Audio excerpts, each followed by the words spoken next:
आप देख रहे हैं न्यूज इंडिया, आपके साथ मैं हूं निदा अहमद। राजनीति का महागुरु, जी हां, महाराष्ट्र में आई सियासी भूचाल की गूंज महाराष्ट्र से लेकर बिहार तक सुनाई दे रही है।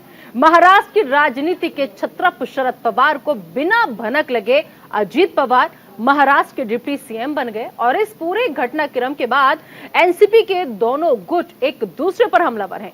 शरद पवार की एनसीपी ने जहां एक तरफ बागी नेताओं पर कार्रवाई की, तो वहीं दूसरी तरफ पार्टी पर खुद का दावा ठोकने वाले अजीत पवार गुट ने शरद पवार के करीबियों को पद से हटा दिया है।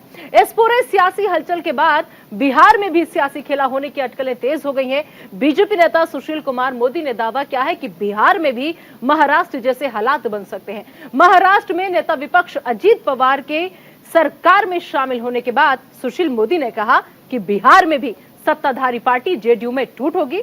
सियासी पंडितों का यह कहना है कि महाराष्ट्र और बिहार की मौजूदा राजनीतिक तस्वीर काफी हद तक एक जैसी है।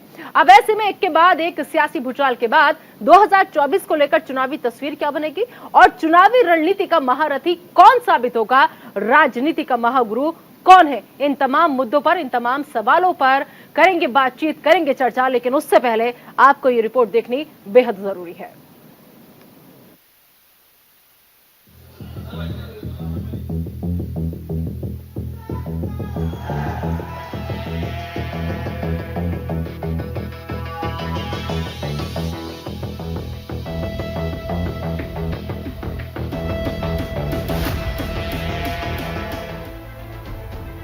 देश भर में गुरु पूर्णिमा की धूम है। इस दिन हर कोई अपने गुरुओं को याद कर रहा है। ऐसे में सियासत भी गुरु और शिष्य की इस भूमिका से परे कैसे रह सकती है। ये हम इसलिए कह रहे हैं क्योंकि देश में एक के बाद एक सियासी भूचाल जिस तरह से देखने को मिल रहा है, उससे तो ये साफ है कि सियासी गलियारों में ऐसे गुरुओं की कमी नहीं है जो रातों रात सियासत की नई पटकथा लिख रहे हैं। 2024 में चुनाव होने वाले हैं। ऐसे में सियासी अखाड़े में एक दूसरे को पटखनी देने के लिए सियासत के महारथी तैयार हैं। सियासी शतरंज में बिसात कैसे बिछानी है, दाव पेश के लिए किसे मोहरा बनाना है, इसके लिए नए नए फॉर्मूले तैयार किए जा रहे हैं। इसी कड़ी में सबसे पहले बात कर लेते हैं महाराष्ट्र में आए राजनीतिक तूफान की वजह से एनसीपी को लगे करारे झटके की। एनसीपी को करारा झटका लगा है।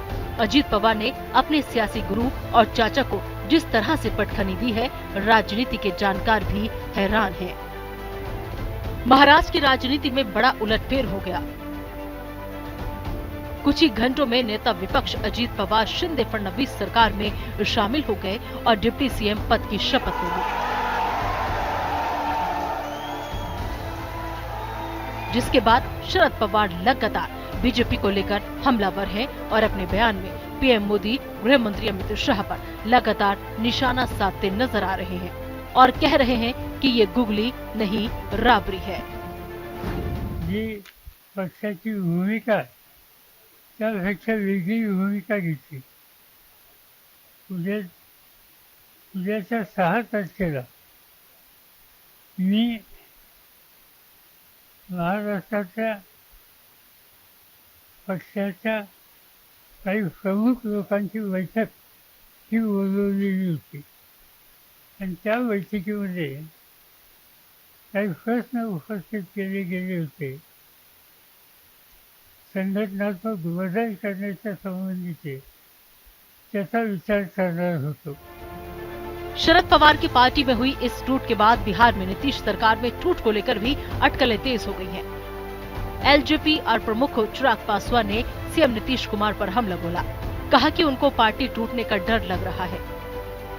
जो दूसरों के दल को तोड़ता है उसे अपनी पार्टी टूटने का हमेशा डर लगा रहता है, लिहाजा अपने विधायकों और सांसदों के साथ मीटिंग कर रहे हैं। डर लग रहा मुख्यमंत्री जी को अपनी पार्टी में टूट के डर से, क्योंकि वो जानते हैं कि उनके कई विधायक, कई सांसद दूसरे दलों के भी संपर्क में, भाई उनके कई नेता तो हम ही लोगों के संपर्क में, तो डरते हैं मुख्यमंत्री जी। और जो लोग दूसरे की पार्टी को तोड़ने का काम करते हैं उन्हें हमेशा ये डर सताता है, क्योंकि जैसी करनी वैसी भरनी। उन्होंने दूसरों की पार्टी को तोड़ा, अब उनको अपनी पार्टी टूटने का डर सता रहा है। वहीं बीजेपी नेता सुशील मोदी ने दावा किया है कि बिहार में भी विपक्षी दलों में ऐसी टूट हो सकती है। सुशील मोदी ने कहा कि बिहार में भी महाराष्ट्र जैसी स्थिति बन सकती है। इसे भांपकर नीतीश कुमार ने विधायकों से अलग अलग बात करना शुरू कर दी है। उन्होंने कहा कि जेडीयू के विधायक सांसद न राहुल गांधी को स्वीकार करेंगे न तेजस्वी यादव को। पार्टी में भगदड़ की आशंका है। बिहार में भी बगावत की स्थिति बन रही है, क्योंकि नीतीश कुमार ने पिछले 17 साल में कभी भी विधायकों और सांसदों को कभी मिलने के लिए 1 मिनट भी समय नहीं दिया। साल साल भर लोगों को इंतजार करना पड़ता था। अब वो प्रत्येक विधायक सांसद को आधा घंटा समय दे रहे हैं। और विशेष करके जब से नीतीश कुमार ने राहुल गांधी को एक प्रकार से अगली लड़ाई के लिए नेता स्वीकार कर लिया और तेजस्वी यादव को अपना उत्तराधिकारी बना दिया, तब से जनता दल में विद्रोह की स्थिति है। कोई भी जनता दल का विधायक सांसद न तो राहुल गांधी को स्वीकार करने के लिए तैयार है और न ही तेजस्वी यादव को। इतना ही नहीं, उत्तर प्रदेश में भी सियासी कश्मकश जारी है। ओम प्रकाश राजभर ने भी बड़ा दावा किया है कि समाजवादी पार्टी के नेता उनके संपर्क में हैं। कुल मिलाकर देखा जाए तो बीजेपी के खिलाफ लोकसभा चुनाव 2024 से पहले सभी विपक्षी पार्टियां लामबंद हो रही हैं। एक तरफ विपक्षी दल जहां एकजुट होकर बीजेपी को हराने को लेकर मंथन कर रहे हैं, वहीं दूसरी तरफ एनसीपी में हुई फूट विपक्षी एकता को कमजोर कर सकती है।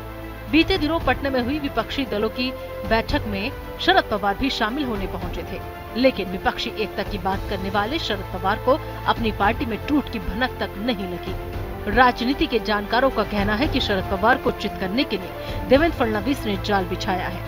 ऐसे में कहा जा सकता है कि 2024 के रण से पहले पवार को लगा झटका विपक्ष के लिए बड़ा सेटबैक है। Bureau report, news India. तो सियासी अखाड़े में शहमात का खेल लगातार जारी है और ऐसे में राजनीति का महागुरु कौन साबित होगा, ये आने वाला वक्त बताएगा। मेहमानों का पैनल हमारे साथ जुड़ चुका है, उनका तारुफ कराऊं, लेकिन चर्चा से पहले आज के कुछ न्यूज इंडिया के सवाल हैं, उस पर एक नजर डाल लेते हैं। आज का जो सवाल है हमारा, वो सबसे पहला यही है कि आखिर राजनीति का महागुरु कौन? इस सवाल का जवाब जानने की कोशिश करेंगे अपने मेहमानों के पैनल से। इसके अलावा जो दूसरा सवाल है न्यूज इंडिया का, वो ये कि महाराष्ट्र के बाद क्या अब बिहार की बारी है, क्योंकि बिहार से भी टूट की खबरें सामने आ रही हैं, कई संकेत ऐसे मिल रहे हैं। इसके अलावा तीसरा अहम सवाल कि एनसीपी में फूट से क्या विपक्षी एकता जो है वो कमजोर होगी, क्योंकि जिस तरीके से विपक्ष कमजोरी की तरफ बढ़ रहा है वो कई सवाल खड़े कर रहा है। एनसीपी में फूट से विपक्षी एकता कमजोर होगी। और हमारा चौथा सवाल ये रहेगा आज टीवी स्क्रीन पर कि 2024 के रण से पहले विपक्ष को आखिर कौन दे रहा है झटका, क्योंकि लगातार जिस तरीके से झटके पे झटके मिल रहे हैं, क्या विपक्ष इससे कमजोर होगा, कितना बड़ा झटका है, इस सवाल का जवाब जानेंगे। इसके अलावा जानेंगे कि 2024 के चुनावी रणनीति में कौन साबित होगा महारथी, ये सबसे बड़ा सवाल है, क्योंकि नजर सबकी 2024 पर ही टिकी हुई है। चलिए अब आगे बढ़ते हैं और मेहमानों का पैनल हमारे साथ जुड़ चुका है और आप सभी का मैं तारुफ जो है वो करा देती हूँ अपने यहाँ मेहमानों से। तो सबसे पहले मैं बात करूंगी, यहाँ पर हमारे साथ मौजूद हैं अश्वनी शाही साहब जो कि बीजेपी के नेता है, बहुत बहुत स्वागत है आपका न्यूज इंडिया पर। इनके अलावा मोहम्मद आसिफ साहब जो कि कांग्रेस पार्टी के नेता है, आपका भी इस्तकबाल है। और साथ ही साथ प्रोफेसर भुवन भास्कर जोशी जी जो कि प्रवक्ता है समाजवादी पार्टी के, मौजूद हैं, बहुत बहुत स्वागत है आपका। साथ ही संजय राणा साहब जो कि राजनीतिक विश्लेषक हैं, सर आपका भी बहुत बहुत स्वागत है न्यूज इंडिया पर। तो सबसे पहले आपको हमने जिस तरीके से पूरी एनसीपी में टूट की पूरी कहानी बताई, लेकिन क्या महाराष्ट्र सिर्फ झांकी है, बिहार बाकी है? इसी चर्चा को आगे बढ़ाएंगे। और सबसे पहले मेहमानों में मैं जानना चाहूंगी अश्विनी शाही जी, आप ही के पास मैं जानना चाहूंगी, समझना चाहूंगी आपसे कि जिस तरीके से लगातार आपका कुनबा बढ़ता चला जा रहा है, विपक्ष की जो एकजुटता दिखाई दे रही थी उसके लिए कितना बड़ा झटका और आपके लिए कितना आसान 2024 के लिहाज से? निदा जी देखिए, विपक्ष में इस समय कुछ दिन पहले अभी देखा गया पटना में बैठक हुई और आगे बैठक की भी लोग चर्चा कर रहे हैं, मगर जो दल हैं उसमें सब में कॉमन एक चीज है, सारे कहीं ना कहीं आरोपी हैं या भ्रष्टाचारी हैं या कहीं ना कहीं जमानत पर छूटे हुए हैं। ये एक कॉमन है उन सभी लोगों के बीच में। मगर अब जैसे बिहार का ही एक उदाहरण लेकर मैं चलता हूं, तेजस्वी लेकिन जो आपके साथ हैं उनके बारे में भी तो अब से कुछ दिन पहले यही अल्फाज हुआ करते थे आपके। जो नहीं, अभी मैं उस पर भी आ रहा हूं, मैं अभी महाराष्ट्र तक चलता हूं, मैं मुझे पता है कि आप नहीं करेंगी तो भाई हमारे भुवन जी करेंगे सवाल, तो मैं उस पर भी आ रहा हूं। सभी लोगों को हमारी तरफ से जवाब जाएगा, थोड़ा सा समय दीजिए। तो वहां पर क्या है कि एक तो नेतृत्व की कमी हो गई है, नीतीश कुमार जी अप्रासंगिक हो गए हैं उसी तरीके से जैसे आज शरद पवार साहब अप्रासंगिक लग रहे हैं, क्योंकि उनकी पूरी पार्टी चली गई, उनके पार्टी का ही पूरा जो है 40 लोगों को लेकर उनके कार्यकारी अध्यक्ष चले गए। अब तो ये धींगा मुश्ती वहां है कि पार्टी कौन है, असली पार्टी की लड़ाई वो लोग कर रहे हैं। नीतीश जी के अंदर इतना इस कदर जो है ईगोइस्ट हैं कि वो अपने पार्टी कार्यकर्ताओं से नहीं मिलते, विधायकों से नहीं मिलते, और वहां पर वो राजद के हाथों में जिस तरीके से खेल रहे हैं तो उनके यहाँ भी ठीक है। आपसे जानने की कोशिश करेंगे क्या नीतीश कुमार की कमजोरी, इसका फायदा बीजेपी किस तरीके से उठाएगी और कैसे मिलेगा। और भी मेहमान एक एक रिएक्शन पहले जल्दी से मैं ले लेती हूँ, उसके बाद सब लोगों से आएंगे। मोहम्मद आसिफ साहब, क्या लग रहा है आपको? देखिए जो महाराष्ट्र में इस वक्त हाल हुआ है, फिलहाल वहां पर अगर देखा जाए तो आप ही की पार्टी है, जो कांग्रेस पार्टी वहां पर बची हुई है। ऐसे में जो विपक्षी एकजुटता की बात कही जा रही है, शरद पवार उसका बहुत बड़ा चेहरा माने जा रहे थे, आगे भविष्य के लिए कितना बड़ा झटका है आप लोगों के लिए? कोई झटका नहीं है। जिस तरीके से पटना के अंदर सब एकजुट हुए, भाजपा किस तरीके से बौखला गई है सबके सामने। अभी 27 तारीख को नरेंद्र मोदी भोपाल में स्पीच दे रहे थे, गारंटी दे के आए थे, और अजीत पवार जी के नाम से ही गारंटी दी थी उन्होंने।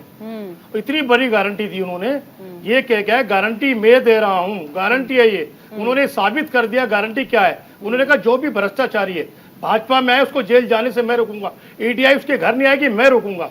ये गारंटी वो दे के आए हैं। इससे साबित होता है पटना की रैली के मीटिंग होने के बाद में भाजपा बौखला गई है। नरेंद्र मोदी जी खुद बौखला गए। बौखलाहट का नतीजा है वो तमाम लोगों को जो भ्रष्ट जिनको कहते थे उनको अपने उनका कुनबा साथ बढ़ाने के लिए लगे हुए, हर हद तक जाने के लिए तैयार है। ये वही है छगन भुजबल जी जो 2018 में जेल गए, इन्हीं भाजपा ने भेजा, 2 साल तक जेल के अंदर है। आज साथ में खड़े होके मंत्री पद की शपथ ले रहे थे।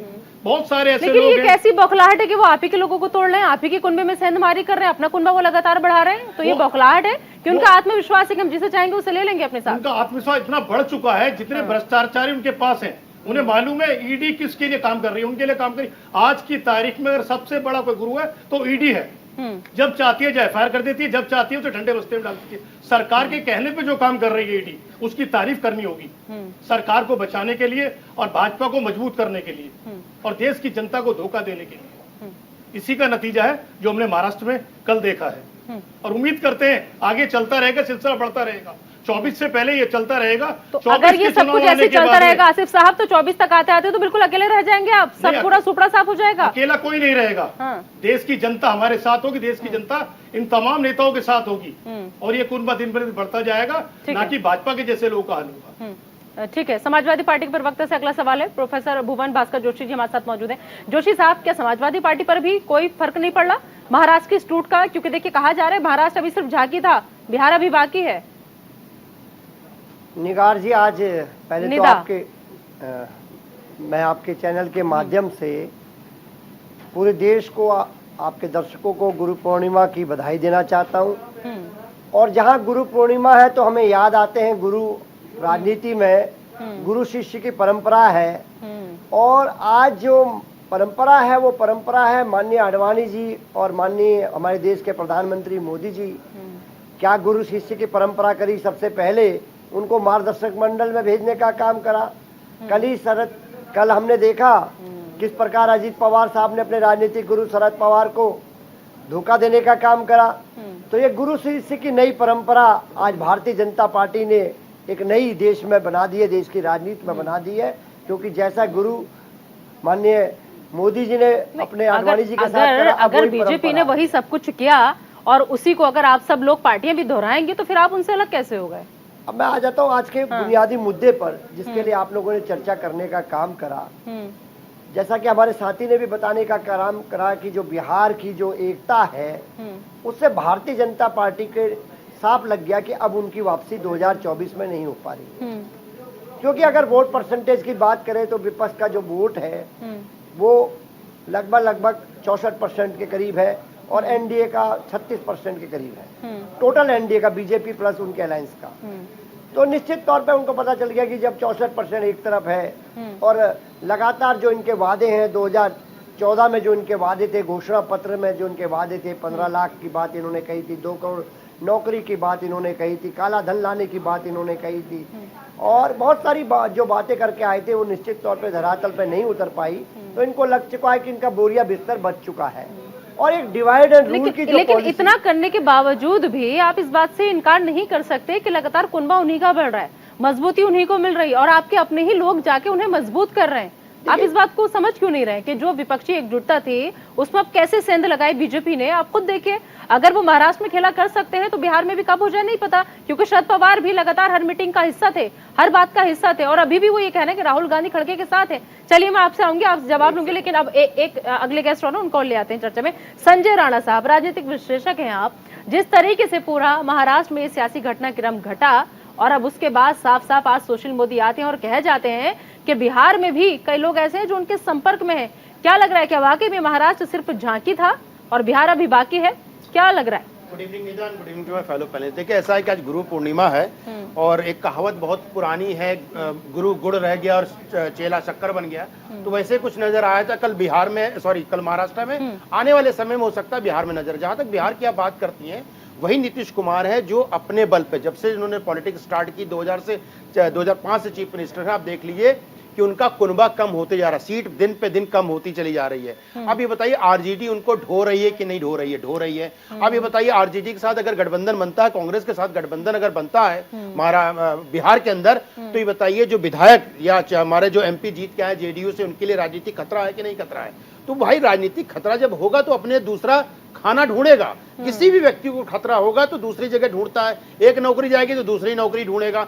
ये तो कुनबा जो बनाने चले थे माननीय परम पूज्य आदरणीय नीतीश कुमार जी, उनका कुनबा भी करने वाला है। आने वाले समय में अगर हम सीट की गणित के हिसाब से देख ले, बिहार में 45 सीट है और एक एमपी की सीट तकरीबन 7 सीटों की होती है, 7 विधायकी सीट के, तो इनके पास तो कुनबे में सिर्फ 5 सीट आएगी, बाकी आरजेडी कांग्रेस और बाकी घटक दल ले जाएंगे। तो जो 17 विधायक मेंबर ऑफ पार्लियामेंट जीत के आए थे, उनके राजनीतिक भविष्य का क्या होगा?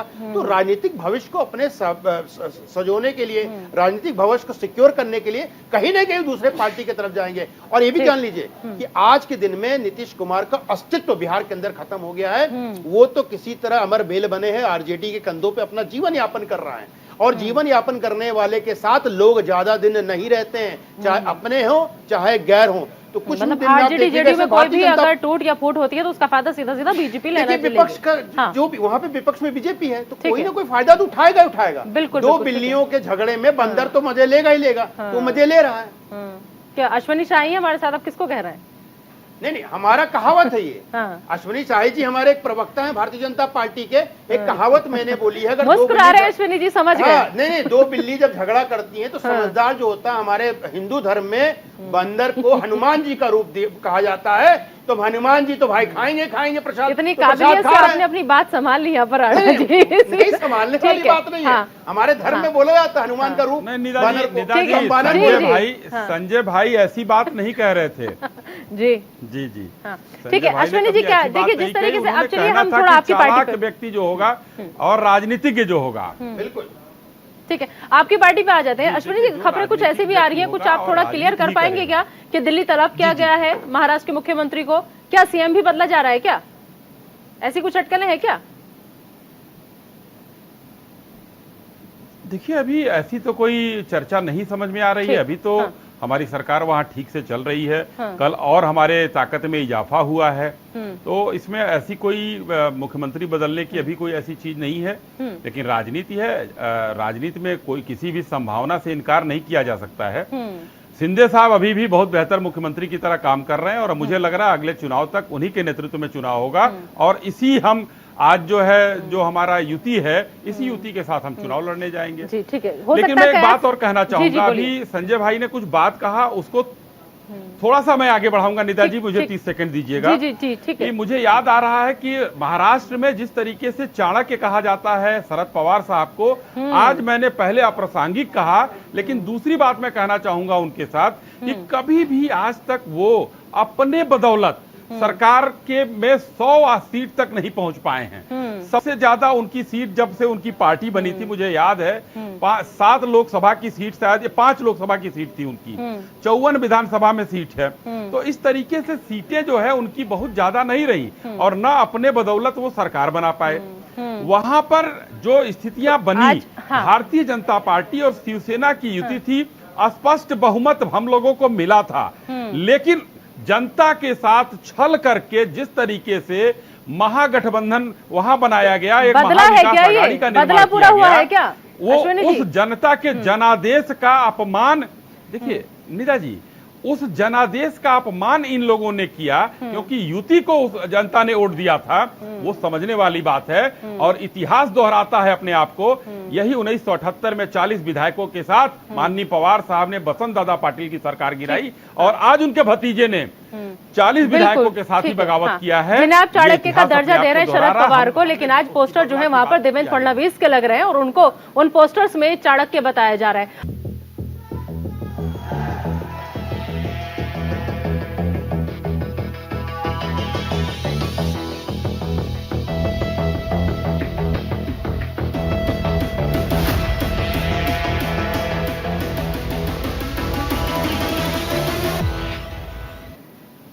तो ब्रेक के बाद आपका स्वागत है। बड़ी बहस में जानने की हम कोशिश करें कि आखिर राजनीति का महागुरु कौन है, लेकिन अपनी इस चर्चा को आगे बढ़ाएं उससे पहले आइए दरअसल एनसीपी में फूट की पूरी कहानी क्या है जल्दी से आपको समझा देते हैं ताकि आप भी समझ जाएं कि आखिर कहां से शुरुआत हुई, कैसे हुई और क्यों हुई। इसके लिए बाकायदा हमारी टीम ने कुछ ग्राफिक्स तैयार किए हैं, उनके जरिए आपको समझाते हैं एनसीपी में फूट की पूरी कहानी। इसकी शुरुआत नवंबर 2019 से शुरू हुई थी। तो याद कीजिए 2019 जब इसकी शुरुआत हुई, क्योंकि हम ऐसा क्यों कह रहे हैं, दरअसल आपको हम बताएं कि शिवसेना ने मुख्यमंत्री के मुद्दे पर बीजेपी से गठबंधन तोड़ लिया। तो शुरुआत ऐसे होती है कि शिवसेना जो है मुख्यमंत्री के मुद्दे पर बीजेपी से गठबंधन तोड़ लेती है। इसके बाद अजीत पवार ने एनसीपी का समर्थन बीजेपी को दे दिया। आप समझिए पूरी कहानी कि कैसे एनसीपी का समर्थन जो था वो बीजेपी को दे दिया। ये कहानी 2019 में शुरू हुई। देवेंद्र फडणवीस जो थे वो सीएम बन गए और फिर उसके बाद में क्या हुआ महाराष्ट्र की सियासत में वो और भी जानना आपके लिए बेहद जरूरी है। देवेंद्र फडणवीस इधर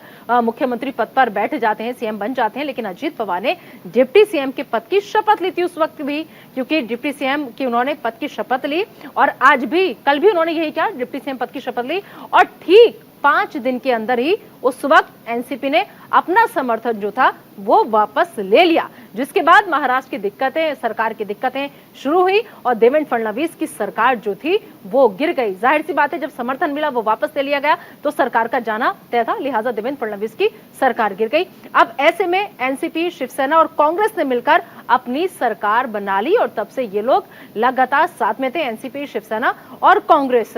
लेकिन शिवसेना में 2 फाड़ हुआ और शिंदे और बीजेपी ने मिलकर अपनी सरकार बना ली। मतलब 2019 से 23 आते इतना कुछ महाराष्ट्र की राजनीति में बदल गया कि 2 फाड़ हुआ, उसके बाद शिंदे और बीजेपी ने मिलकर सरकार बनाई और 2 मई को शरद पवार ने अचानक से अध्यक्ष पद से अपने इस्तीफे का ऐलान कर दिया। इस्तीफा उन्होंने दे दिया, उनके इस्तीफे की खबर जो थी वो सामने आई, लेकिन नेताओं के कहने पर पवार ने अपना इस्तीफा जो था वो वापस ले लिया। उन्होंने कहा कि जो मेरे कार्यकर्ता हैं, जो मेरे नेता हैं, वो नहीं चाहते कि मैं हटूं, लिहाजा मैं अपना इस्तीफा वापस लेता हूं। अब शरद पवार ने 2 कार्यकारी अध्यक्ष के नामों का ऐलान किया था और वो नाम जो था, एक उसमें से बेहद खास नाम था जो आज चर्चा का विषय बना हुआ है, क्योंकि जिन 2 नामों का ऐलान हुआ उसमें एक भी नाम अजीत पवार का नहीं था, यानी अजीत पवार के हाथ कुछ भी नहीं लगा था और तब से ही अजीत पवार लगातार खामोश थे, इंतजार था उनके बोलने का। अब अजीत पवार जो थे इससे काफी खफा थे, हालांकि उन्होंने अपनी नाराजगी कभी भी इससे पहले जाहिर नहीं की थी, लेकिन वो खफा है इस बात की खबर सबको थी।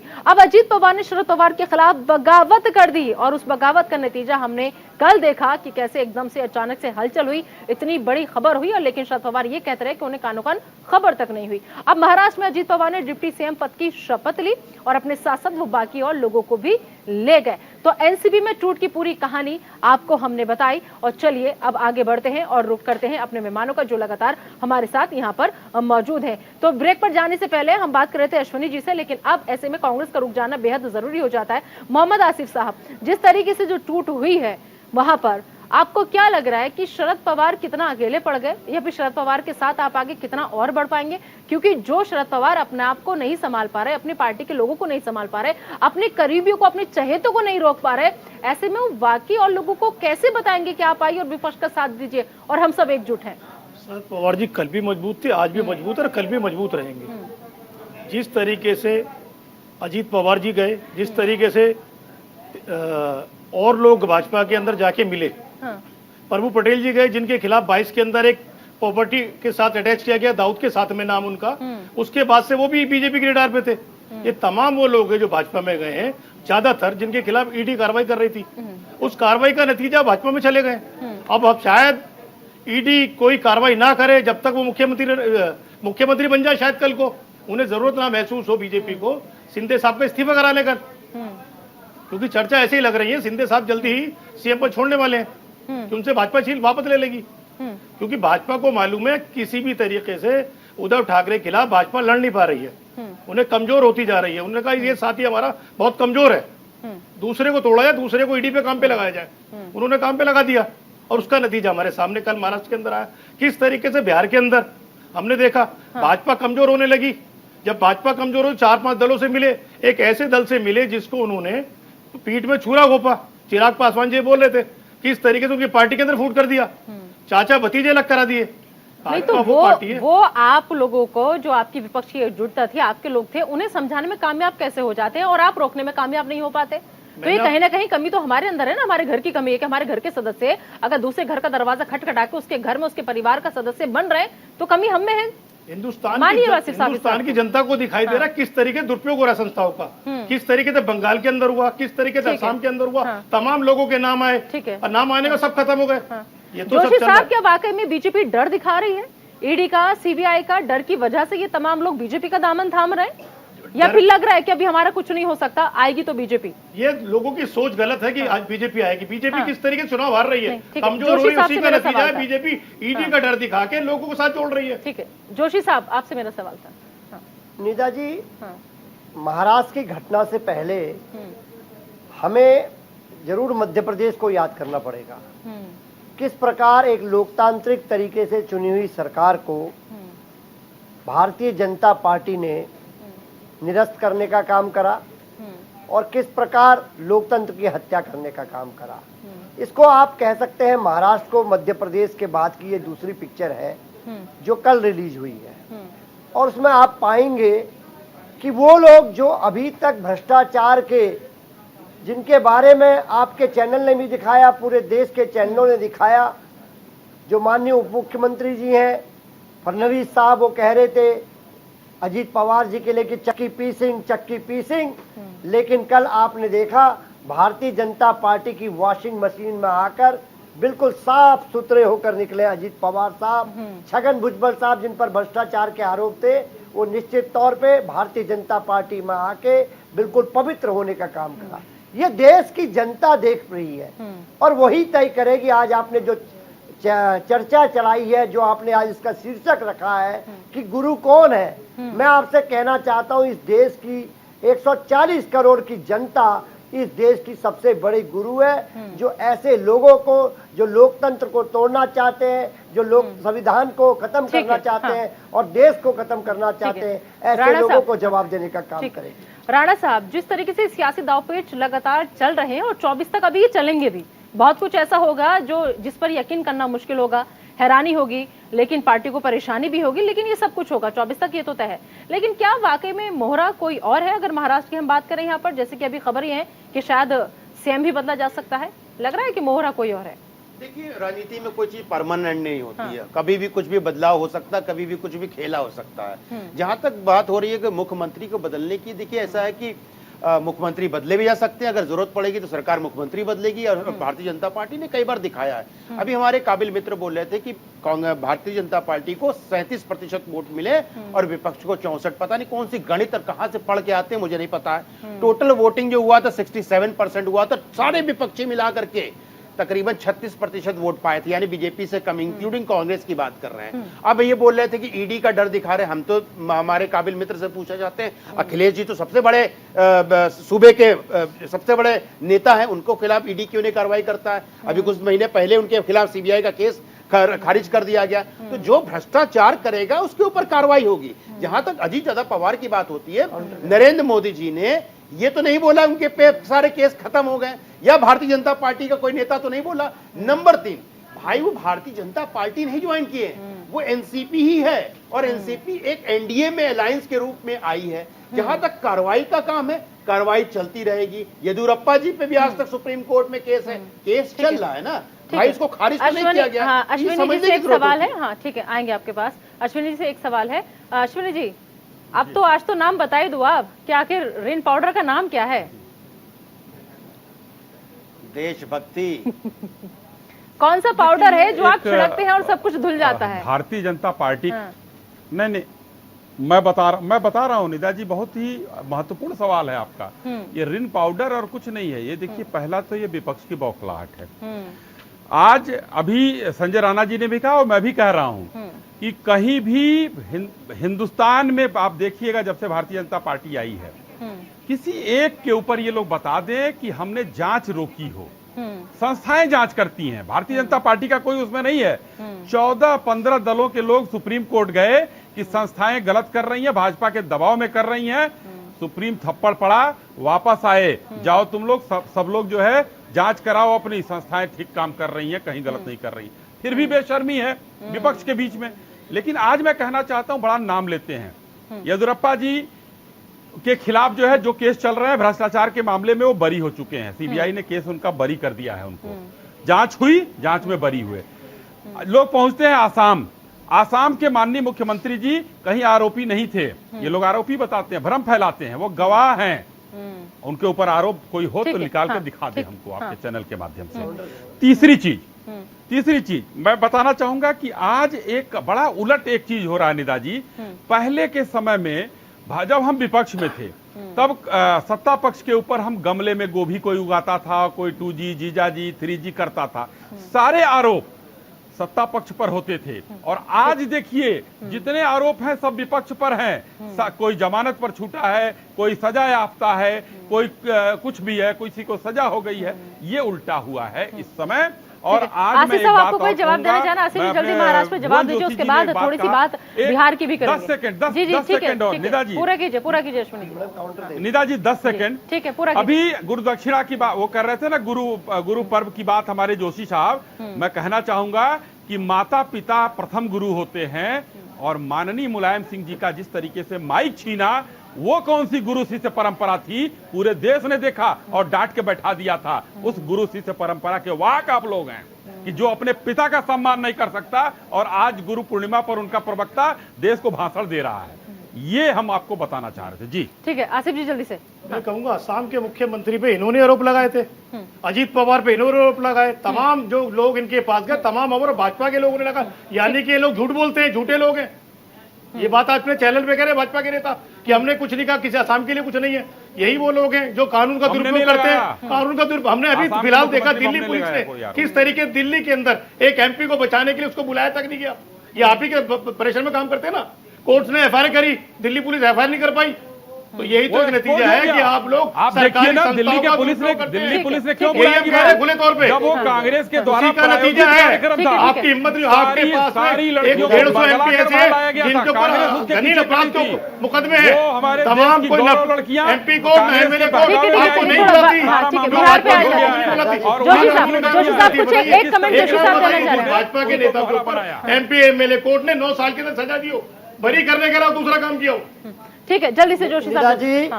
अभी हमारे साथी भारतीय जनता पार्टी के बोल रहे थे कि ये लोगों पे आरोप नहीं थे। मैं कहना चाहता हूँ, हेमंत बिस्वा पे आरोप कांग्रेस के लोग नहीं लगा रहे थे, भारतीय जनता पार्टी के लोग लगाने का काम कर रहे थे। मुकुल राय जो टीएमसी के नेता थे, उन पर टीएमसी कोई आरोप नहीं लगा रही थी, उन पर भारतीय जनता पार्टी के लोग आरोप लगा रहे थे। नारायण राणे जी, इनका आरोप भारतीय जनता पार्टी के लोग लगा रहे थे। शुभेंदु अधिकारी, ये भी टीएमसी के नेता थे, इन पर भी आरोप भारतीय जनता पार्टी के एनसीपी लोग में भी लगा तो रहे यही थे। हुआ है, इन पे भी तो अजीत हाँ पवार जी खुद। इन पर भारतीय जनता पार्टी के लोग आरोप लगा रहे थे, छगन भुजबल जी इन पर आरोप भारतीय जनता पार्टी के लगे। लेकिन देश देख पा रहा है, निदा जी देश देख रहा है कि कैसे ये लोग सभी भारतीय जनता पार्टी की वॉशिंग मशीन में गए और एकदम साफ सुथरे होके निकले। धन्य ठीक है। कमल का फूल, ये ऑपरेशन लोटस है और यही operation lotus Bharatiya Janata party की इतिश्री करने का काम 2024 में करें। चलिए ठीक है, महाराष्ट्र की टूट की कहानी आपको हमने पूरी बताई, लेकिन लगातार हम जिक्र कर रहे हैं क्योंकि कहा यह जा रहा है कि महाराष्ट्र तो सिर्फ जाके है, बिहार अभी बाकी है। अब ऐसे में नीतीश सरकार में टूट की अटकलें कैसे हैं, उसके लिए भी हमने कुछ ग्राफिक्स तैयार किए हैं। चलिए जल्दी से आपको वो भी समझा देते हैं। दरअसल महाराष्ट्र में सियासी भूचाल के बाद बिहार को लेकर अटकलें जो थी वो लगातार तेज हो जा रही है और अब सबकी नजरें बिहार पर टिकी हुई है कि क्या बिहार में भी कुछ खेला होने वाला है, क्योंकि सुशील मोदी ने नीतीश सरकार को लेकर के बयान दिया है और नीतीश सरकार को लेकर के जो बयान दिया है सुशील ने, वो बेहद कुछ कह रहा है, बहुत संकेत दे रहा है बिहार की राजनीति के लिहाज से, क्योंकि उन्होंने कहा कि बहुत जल्द बिहार में जेडीयू में टूट हो सकती है। इसका मतलब आप समझिए कि अगर जेडीयू में टूट होगी तो फिर उसके बाद नीतीश सरकार का क्या होगा, क्योंकि जिस तरीके से लगातार जेडीयू के साथ वो वहां पर जेडीयू में अगर टूट होती है तो नीतीश कुमार बिखर जाएंगे। अब टूट के डर से नीतीश जो है वो अपने विधायकों से बातचीत कर रहे हैं, उन्हें बुला करके मीटिंगें हो रही है, बैठकें हो रही है और पार्टी के अंदर जल्द भगदड़ मच सकती है, ये बात कही गई है सुशील मोदी की तरफ से। तो 2024 लोकसभा चुनाव पर सबकी नजर है और लिहाजा 2024 हर पार्टी जीतना चाहती है, तो 2024 लोकसभा चुनाव में कई जेडीयू सांसदों के टिकट कटने का खतरा जो है वो भी मंडरा रहा है और टिकट ना कटे, हम मंत्री बने रहे, हो सकता है खेला हो जाए। अब नीतीश सरकार को लेकर चिराग ने भी अहम दावा कर दिया है यहाँ पर, क्योंकि चिराग पासवान भी ऐसे मौकों की तलाश में रहते हैं और वो कभी भी पीछे नहीं हटते, आते हैं वे बाकी से अपनी बात रखते हैं। उन्होंने कहा कि नीतीश कुमार को डर लग रहा है, नीतीश कुमार को डर सता रहा है, नीतीश कुमार डरे हुए हैं और आगे वो ये कहते हैं क्योंकि नीतीश के कई विधायक और सांसद दूसरी पार्टी के संपर्क में हैं। तो चिराग पासवान ने भी ये बात कह दी कि नीतीश कुमार डरे हुए हैं क्योंकि उनके कई विधायक और सांसद दूसरी पार्टी के संपर्क में हैं और कभी भी कुछ भी हो सकता है। अब ऐसे में जेडीयू के कई नेता तो मेरे संपर्क में भी हैं, ये बात भी वो कहते हुए नजर आए। तो आप सोचिए कि जेडीयू के नेता आखिर किस किस के संपर्क में है और अगर सबके संपर्क में है तो फिर नीतीश के पास बचेगा क्या। नीतीश दूसरों की पार्टी को तोड़ते रहे हैं, ये बहुत बड़ी बात चिराग पासवान ने कही और आगे वो इतना ही नहीं, वो ये कहते हैं कि नीतीश ने हमेशा से दूसरों की पार्टी तोड़ी है और अब उनकी पार्टी में टूट होगी। तो आप अंदाजा लगाइए कि अगर जेडीयू में ये सब चीजें हो रही हैं तो फिर बिहार का हाल क्या होगा। मेहमान लगातार हमारे साथ यहाँ पर मौजूद हैं, उनसे हम बातचीत करेंगे। अब बिहार की सियासत को थोड़ा सा समझ लेते हैं। यहाँ पर राणा जी, जिस तरीके से देखिए, अगर हम बिहार पर आते हैं यहाँ पर, तो बिहार में पहले भी खेला कई बार हो चुका है। नीतीश कुमार दल बदलू के नाम से भी जाने जाते थे, पाला बदलने वाले एक बहुत बड़े खिलाड़ी माने जाते हैं, लेकिन अब जिस तरीके से अगर टूट होती है तो क्या लगता है इसका नुकसान सबसे ज्यादा किसे होगा, क्योंकि जो एकजुटता की बात 2024 के लिए कही जा रही थी उसकी पूरी जो बिसात तैयार हुई वो बिहार से ही हुई और नीतीश कुमार के हाथों ही हुई। देखिए सर, जब हम नीतीश कुमार जी की बात करते हैं तो नीतीश कुमार जी एक महत्वाकांक्षी एक नेता है, वो अपने से ज्यादा किसी को सोच ही नहीं पाते हैं। उन्होंने, आपने देखा होगा, कभी आरजेडी के साथ गए, कभी भारतीय जनता पार्टी के साथ गए, एक दूसरे को गाली देते रहे, फिर आरजेडी के साथ आज करार बनाए हुए। आपको लगता है कि उन पे कोई विश्वास करेगा? अब आते हैं उनके पास सीट और टूट पार्टी के टूट पे। देखिए तकरीबन 16 मेंबर ऑफ पार्लियामेंट है जेडीयू के और 16 के ऊपर इस समय टिकट कटने का और राजनीतिक भविष्य का एक प्रश्न चिन्ह बना हुआ है। और कोई भी राजनीतिक आदमी, चाहे वो किसी भी पार्टी का, अपने राजनीतिक भविष्य बचाने की कोशिश करेगा। आज में देख लीजिए कि नीतीश कुमार जी की डूबती नैया है, उनकी जो राजनीतिक छवि है वो धूलित हो चुकी है, खत्म हो चुका है और जो एक राजनीतिक परिप्रेक्ष्य था वो भी खत्म हो चुका है। तो कहीं ना कहीं जो विधायक हो, चाहे वो मेंबर ऑफ पार्लियामेंट हो, अपना कहीं ना कहीं बचाव तो करेंगे, कहीं ना कहीं अपना सहारा ढूंढेंगे।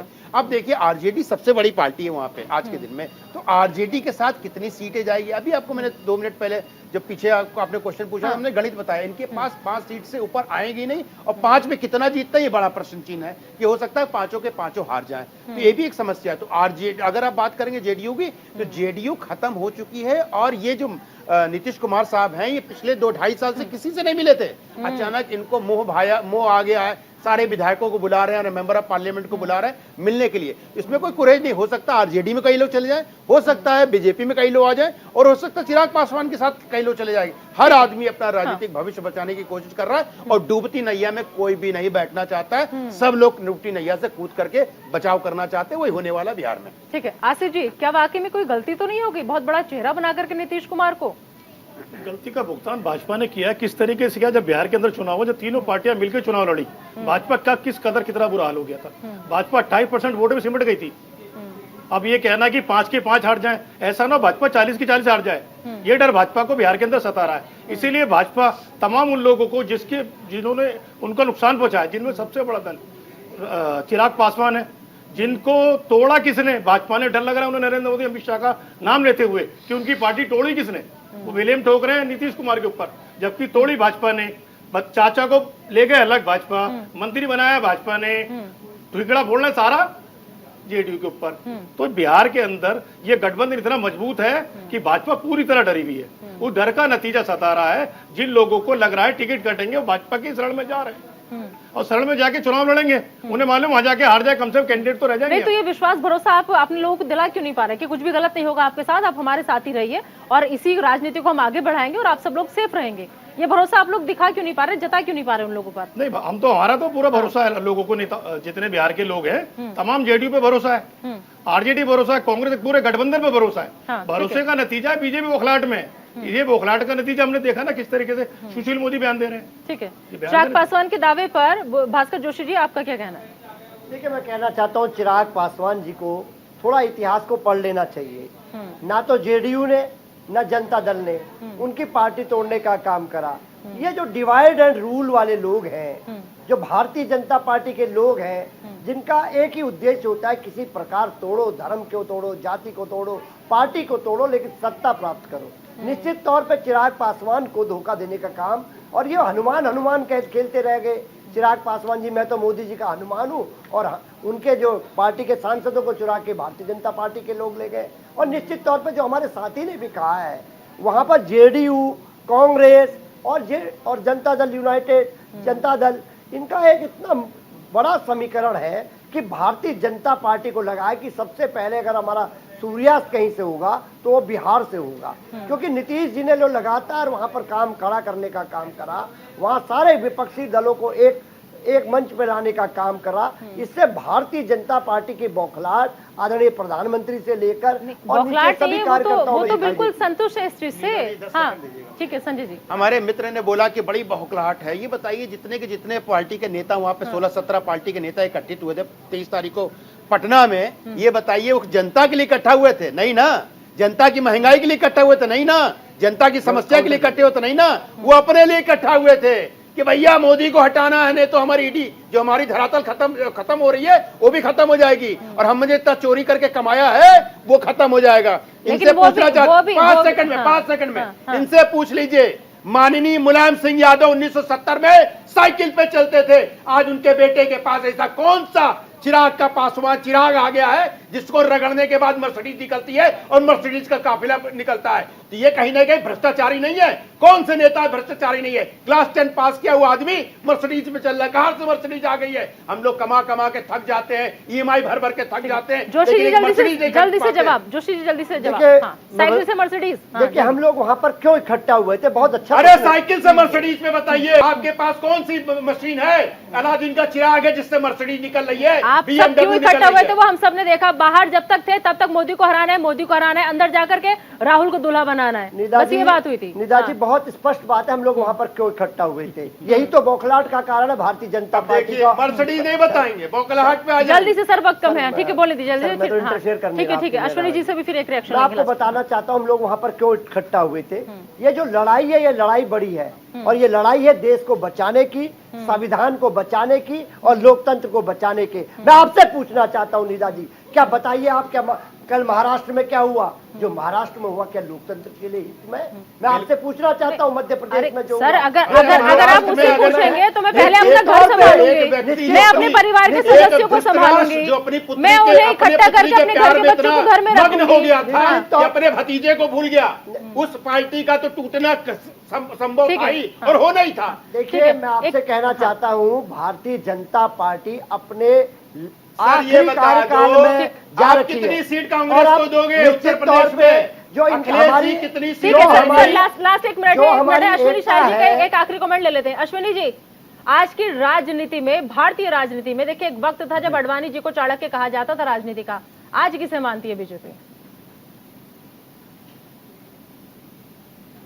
देखिए, आज बीजेपी चाणक्य किसी को नहीं मानती है। भारतीय जनता पार्टी अपने सभी कार्यकर्ताओं को, जो बूथ प्रमुख से लेकर राष्ट्रीय अध्यक्ष तक, सभी चाणक्य हैं हमारे यहाँ, और सभी को जनता का आशीर्वाद प्राप्त है।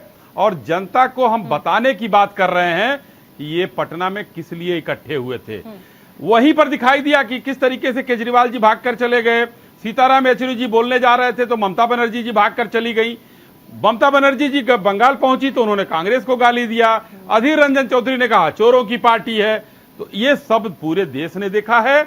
और आज मैं कह रहा हूं कि जिस तरीके से ये लोग आगे बढ़ रहे हैं, टूटन चालू हो गई है। और आज भारतीय जनता पार्टी के पास ठीक है, पूरे देश के लोगों का आत्मविश्वास से भरा हुआ आशीर्वाद है, जो हमको 300 सीटों के फिर पार ले जाएगा। फिर हम 350-400 सीटों तक जाने की बात कर रहे हैं। वो जनता के आशीर्वाद पर, सबका साथ, सबका विकास और सबके विश्वास। लोगों को एक भरोसा और भी है बीजेपी पर, अश्विनी जी, ये हमें नहीं भूलना चाहिए कि देखिए, कोई हारे कोई जीते, किसी की भी सरकार बने, लेकिन लास्ट में जाकर के आएगी तो बीजेपी ही। ये भी तय लोगों को पता है कि बीजेपी कैसे पूरे गठजोड़ की राजनीतिक दल है। कोई हमारे साथ आएगा, हम मना नहीं करेंगे। हम राजनीतिक दल हैं। मंदिर में हम जो है घंटा बजाने के लिए नहीं बने हैं। हम भी राजनीति करते हैं। हमको भी चाहिए सरकारें हमारे जो बने हमारे दूसरे प्रदेशों में। ये बात आपने बहुत अच्छी बोली कि हाँ, चलिए आपने एक्सेप्ट किया कि राजनीति करते हैं। बिल्कुल ठीक है। चलिए, बहुत बहुत शुक्रिया आप चारों मेहमानों का हमारे साथ आने के लिए, जुड़ने के लिए। राजनीति का महागुरु कौन, यही समझने की हम कोशिश कर रहे थे, क्योंकि सियासी अखाड़े में शहमात का खेल लगातार जारी है। और महाराष्ट्र में जिस तरीके से एनसीपी में टूट हुई, अब कौन है टूट का नायक? महाराष्ट्र के बाद क्या बिहार की बारी है, यही जानने की हमने कोशिश की। फिलहाल अभी के लिए इतना ही। आप दीजिए इजाजत, लेकिन बने रहिए न्यूज इंडिया के साथ।